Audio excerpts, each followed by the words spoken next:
Let's see if we remember what we learned about tzedakah. Seems that there is a little bit of a debate or even a contradiction, because in the laws of donations, which is donations that a person makes to the Beis Hamikdash, the Rambam says never give more than 20%, and if you do, it's foolish. It is commentary on the Mishnah, specifically the Mishnah that says that certain things have no limits, including Gemilas Chasodim, acts of kindness. There the Rambam says, well, if you want to be a chassid, if you want to be pious, you're allowed to give, and maybe even encouraged to give, more than 20%. But just don't give everything away, because you don't want to land up on welfare.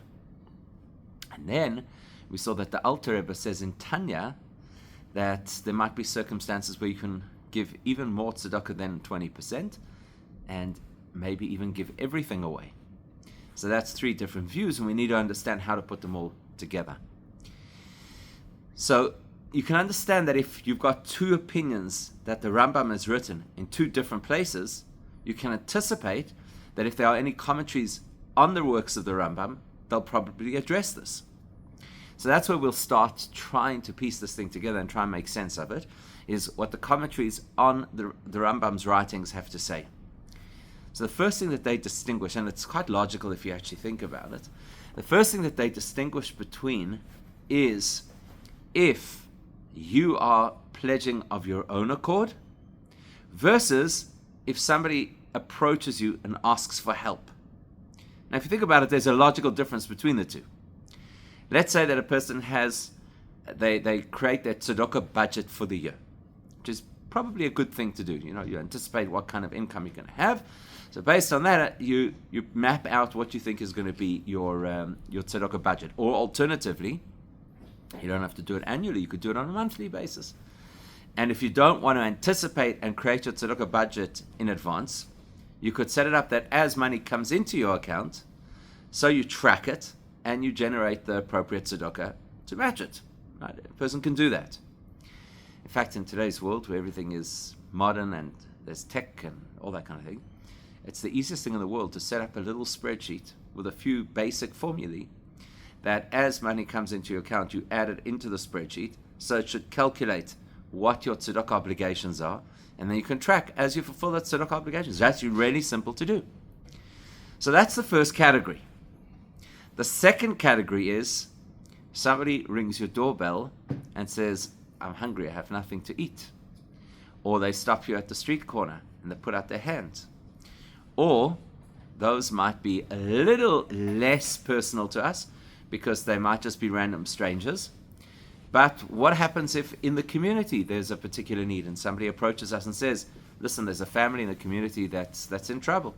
Or even more personal than that, the family who's in trouble comes to you quietly after shul and says, listen, I don't want anybody to know, but I'm going through a very difficult time. Do you think that you could help?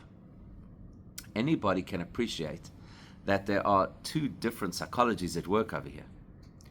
When I'm deciding how much tzedakah to give, then I have the liberty of saying I can give to this extent. So in the laws of what's called Erechin V'Charomin, really what the Torah is talking about, the Torah, and the Rambam's commenting on it, what it's talking about is where a person steps up of their own accord and they decide they're going to make a donation. So the Erech donation is, the person says, listen, I think so-and-so is a wonderful person, so I want to donate their value to the Beis Hamikdash. Or Cherem, which is where a person says, I want to donate this thing to the Beis Hamikdash, right?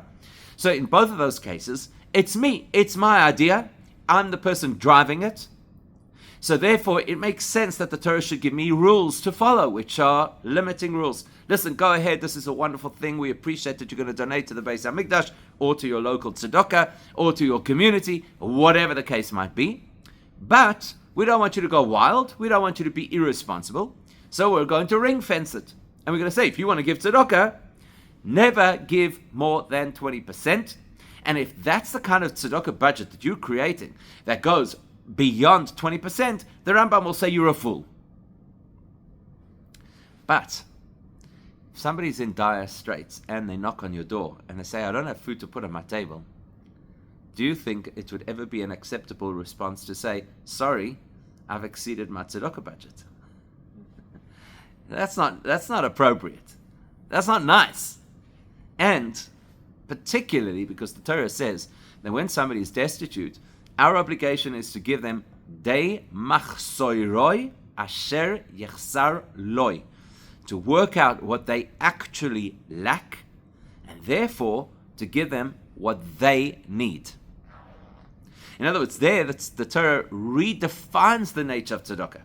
When it's donating to the Beis HaMikdash, and I want to show my dedication to Hashem, there the Torah is saying it's about the donation I choose. When it's about a poor person who's in trouble, there the Torah says it's about their need, their lack that has to be addressed. Two different psychologies. So we could appreciate that if somebody comes begging, and I have already given my 20%, you could appreciate that that's actually not a good enough reason not to help them. I don't have to necessarily give them the next 20%. But it's a little bit grub, when a person says, sorry, I have a tzedakah budget. Now, again, within reason, because at the same time we anticipate that, or we expect that, you can't demand of somebody that they put themselves into a welfare position in order to help somebody else. So that fits with what the Rambam's saying on the commentary on the Mishnah, because what's the Mishnah talking about? Not donations that you choose to make. The Mishnah over there is talking about Gemilas Chasodim. Gemilas Chasodim is you fulfilling a need, where it could be financial, so that would be the tzedakah category within it, but it could be other things as well. Somebody needs help physically, so you can go schlep their things for them. They might need your time, they might need emotional support, they might need an invitation for a meal, they might need somebody to visit them in hospital. We get it, there's a whole range of things, one of which is tzedakah. But the overarching theme of that part of tzedakah is the need of the person. There the Rambam says, if you want, you could be a chassid, you could go beyond your 20%, and that would actually be a good thing. Because to have that sensitivity to other people is ideal. We'd like people to care. We'd like people to be sensitive. We'd like people to step a little bit out of their comfort zone. He just says, don't go meshuggah. Don't put yourself into a position where now you blow the budget and you land up with nothing at all, because that would obviously just be a silly way to live. So that actually helps us to understand that there's no contradiction over here. We're talking about two different circumstances. In fact, those two different circumstances actually go deeper than that.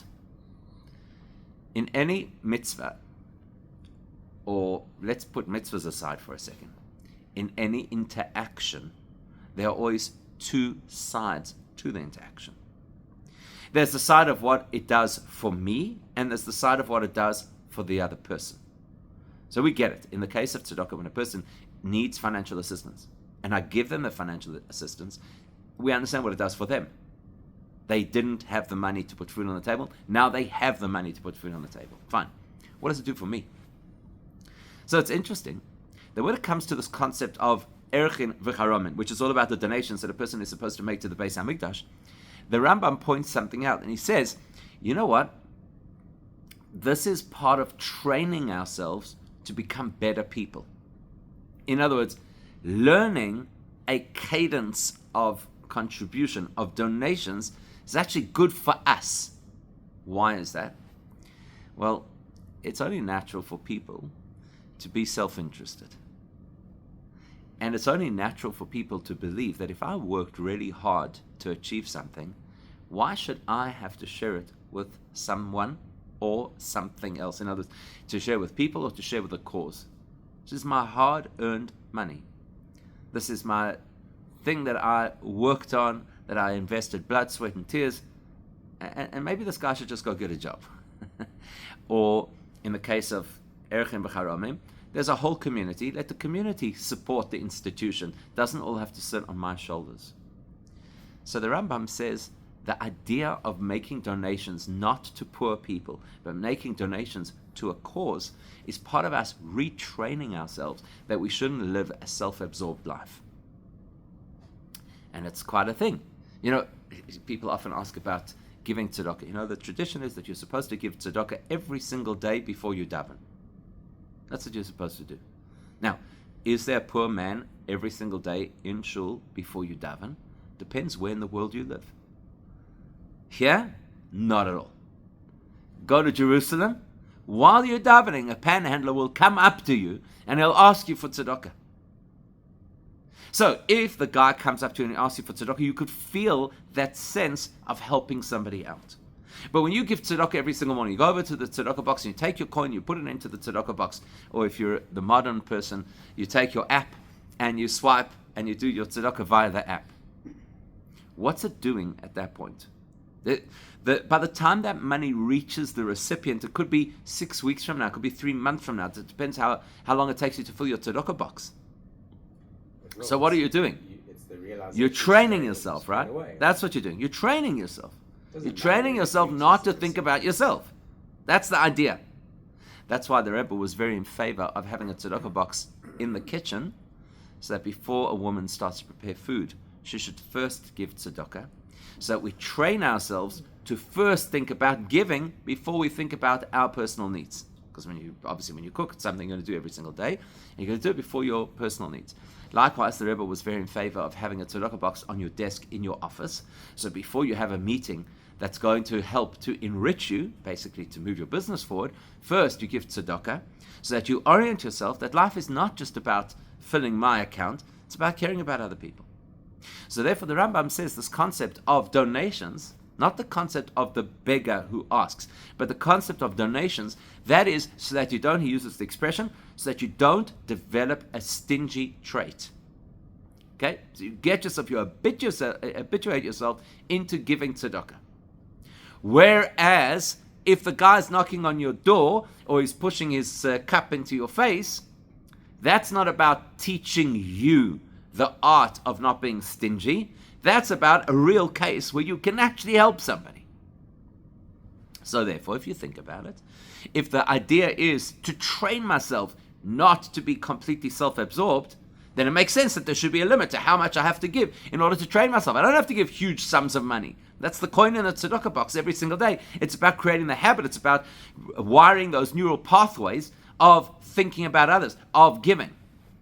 Whereas when a person is actually in need, and they're actually pounding the door, and they actually can't put food on the table, this is no longer about me, this is about them. If it's not about me, my budget becomes irrelevant.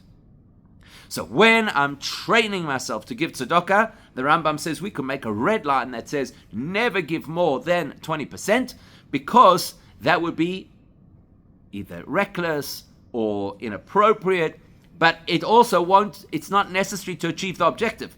The objective is to get a person to think about giving, to feel that life is beyond themselves. You can achieve that even up to 20%, trust me. 20%. A person will definitely realize that they shouldn't be stingy. It's not so simple to give away 20%. But when somebody is in need, our psychology needs to change. This is no longer about me. It's no longer about my budget. It's no longer about my lessons. Now I have to help the person. And if helping the person means I have to overextend myself a little bit, as long as I'm not going to put myself in a compromised position, then I have to extend myself. Now you're going to see this theme in the Rambam in two other places. And this is where the nuance of how the Rambam puts together the laws is so interesting, because what we've been talking about so far is the Rambam's section in Mishnah Torah, which is his book of Jewish law, about donations. And then we've been speaking about his commentary on the Mishnah, which is not necessarily his legal writings. But there's another place in his legal writings, in Mishnah Torah, where he addresses the big principle of tzedakah, and that is the section called Hilchos Matnos Aniyim, which is basically the laws of gifts to the poor. So you see that? There's a section of law which is the law of donations to the institution that represents us, and then there's the law of gifts to the poor. When it comes to the law of the gifts to the poor, the Rambam again addresses this question of, are you allowed to give more than 20%? Because obviously that's going to be a theme that applies in every area of tzedakah. What's interesting is, and again, when you learn the writings of the Rambam, you realize how everything that he writes is so precise. It's not just about giving us the law. It's about giving us the specifics of the law. And it's so hyper-specific that the language that he uses is always extremely relevant to the message. And okay, it's not relevant to this conversation, but just pointing it out, even the layout of where he places information is hyper-specific, because that's going to help us understand better, what that information is. So when it comes to the laws of matnos aniyim, to the laws of giving tzedakah to the poor, the Rambam says this: and a person should give up to 20% of what they have. So do you notice the difference? That's only to the poor. To the poor, right. Right, as you say, a person should give up to 20%. In other words, he doesn't use a restrictive clause. In the other laws, the laws of donations to institutions, he says, you may not give more than 25%. And if you do give more than 25%, that is not piety, that is foolishness. That's telling you that he's being very specific. There is a cap, and that cap is non-negotiable. Why? Because in that section, he's talking about the laws that the tzedakah, the charity that you give to an institution, where, as we've just identified, the purpose of that tzedakah is personal development. But when it comes to the laws of poor people, then he just says the positive, the ideal, don't give more than 20%, but no restriction. Why no restriction? Because the Rambam believes that if somebody is in need, don't use your budget as the reason that they can't be helped. Okay, so there you see the same thing. Likewise, when it comes to what's called Hilchos Deos, that's much earlier in the Rambam. It's one of the first sections of the Rambam's Mishnah Torah. So in the laws of Deos, very interesting, there he talks about the attitudes and character traits that a person should adopt in all areas of life. And that's what the Rambam famously says, that the healthiest way to live is with a healthy balance, that a person shouldn't be an extremist. So over there, in that context, he talks about the idea that you should not splurge more than 20%. Why? There it doesn't say that you should give up to 20%. There it says you shouldn't go more than 20%, because there he's talking about character development. And when it comes to character development, sure, a person shouldn't give more than 20%, because as we've learned, in order to learn not to be stingy, 20% is fine, but he doesn't limit it to 20%, because there will be circumstances where it is appropriate to give more than 20%. Okay, so what we've started to see is that the Rambam's opinions are not necessarily at loggerheads. It depends which angle you're coming from. Now, all of this is borne out in a conversation in the Gemara, because the Gemara has almost the identical conversation between two of the rabbis, and basically two of the rabbis say almost exactly these 2 points, where the one opinion is that you should not give more than 20%, and the other opinion is that you should not give away everything. Okay, so it sounds like pretty much the same kind of parameters, right? Is it a limit of 20%, or is it a limit of just not going crazy and kind of losing all of your money? So you see that this thing is borne out in the Gemara. The Gemara there is also the source of the quotation, which, by the way, pops up in the Rambam and is very frequently used. Hamevazvez. It's a very interesting expression. Hamevazvez al yevazvez yosem mechomesh. So we kind of need a little bit of insight into this concept. What does mevazvez mean? And then once we have that information, we can go back and identify what we've done so far, which is the two views that the Rambam takes, depending on context, and the third view we haven't yet brought into the picture, which is the Alter Rebbe, right? And the idea of giving away everything under certain circumstances. So let's understand firstly this concept of mevazvez. Anybody know what that word means? Okay, it's a very interesting word. The mevazvez is the verb, and the noun would be bizbuz. Okay, you can almost hear it. It's one of those words you can almost hear that it's not a positive word, right? You can almost hear it's not a positive word. So mevazvez basically means somebody who's going to, I don't want to use the word waste, but it almost sounds like waste. Hamavazvez, somebody who's going to throw away their money. Ali avazvez yosem mechomesh. They shouldn't throw away more than 20% of their wealth. Now, what do we mean by this? What we mean is everybody knows that there is a mitzvah called Meiser. Meiser is a tithe. And even though the Torah originally introduces Meiser in the context of agriculture, so that out of your harvest, you're supposed to give 10% as your Meiser. In fact, Meiser has inside it the word Eser, which is 10. So it's a 10th Meiser, right? It's 1 of 10 that you're taking out of your produce. So the standard is 10%. But then, Mevazves basically means where a person is pushing themselves beyond the standard, and they're doing something that possibly other people would look at, and they would say, that sounds a little bit radical. So ha-mevazves, if a person wants to do that, al yevazves yosem echomish. They should not go wild to the extent that they give more than 20%. Okay? So that's the one, that's basically, that's the framing, that's the expression that is used in the Gemara. The question is, does everybody agree with that principle? That's the question. In other words, does everybody agree that if you're going to go into radical tzedakah, let's call it that, so you have tzedakah, which goes up to 20%, and then radical tzedakah goes beyond 20%. So the debate now becomes, is the limit on radical tzedakah to go to 20% and no further?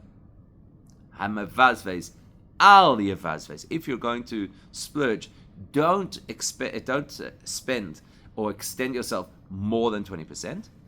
Or is it that mevazves, that you can actually give as much as you wish, as long as you don't give away everything?